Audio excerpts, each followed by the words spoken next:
Soliq hisobotlarini topshirishda juda ham katta yangilik bo'ldi. 10-iyundan boshlab MySoliq platformasiga kiradigan bo'lsangiz, endi siz My3 platformasiga to'g'ridan-to'g'ri kirib ketasiz va bu yerda siz yuridik shaxs kabinetiga kiradigan bo'lsangiz, bu joyda e-imzo dasturi kompyuteringizda o'rnatilmagan deb yozuv chiqib qoladi.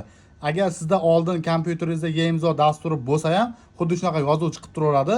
Hozir sizlarga buni qanaqa qilib to'g'rilashni yechimini ko'rsatib beraman. Buning uchun kompyuteringizdagi eski e-imzo dasturini o'chirib tashlashingizga to'g'ri keladi. Buni qanaqa qilib o'chirasiz? Buning uchun Windows va R knopkasini bosasiz.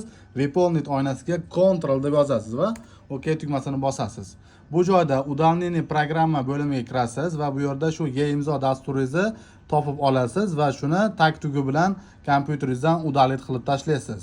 E-imzoni o'chirib tashlaganingizdan keyin yana qaytadan soliq saytiga kirasiz va bu yerda siz e-imzoni yangisini yuklab olasiz. Bu yerda e-imzo brauzerdan yuklab olish degan qatorni bosasiz va bu yerdan yangi versiyadagi e-imzoni kompyuteringizga o'rnatib olasiz.